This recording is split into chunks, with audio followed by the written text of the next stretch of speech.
Alexander the Great, and I'm going to speak about ancient Greece. The ancient Greeks are remembered today for their great contribution to art, philosophy, and literature. The Greek culture began to war at the end of the Bronze Age.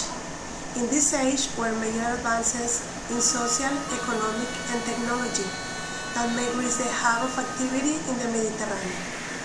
When Greece entered in the Dark Age, it was marred by the absence of writing and by the wandering of skills such as painting and pottery. The Dark Age lasted until the middle of the 8th century. Then entered the Archaic period, the time of Renaissance of Greek people. They developed their own alphabet and began writing their own literature, such as Homer's famous epic poems, the Iliad and the Odyssey. The first Olympics were in year 776. In the ancient Greece, Greek people lived in contact with the sea and had many advances in shipbuilding technology. The Classical Age entered in the 5th century. It was considered the dawn of the modern West.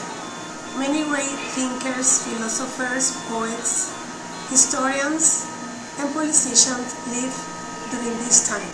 In Athens, Macedonians were considered barbarians. Athens was home of many great thinkers, and much of the writing materials of this age came from Athenian scholars such as Aristotle, Plato, and Euclid. An important feature of the ancient Greece was that there was no unified government or nation. The Greek people belonged to a network of independent city-states, which share many religions, linguistic, and cultural ties.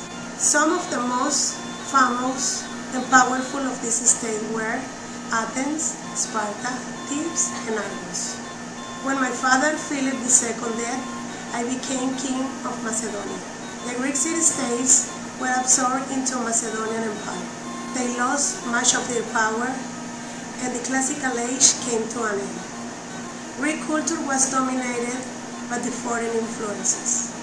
When I entered in Egypt, I ordered that a city be designed and founded in my name. I never lived to see it built, but Alexandria became a cultural and economic center in the Mediterranean world. After my death, my generals divided my empire and created Hellenistic kingdoms, Egypt, Syria, and Mesopotamia.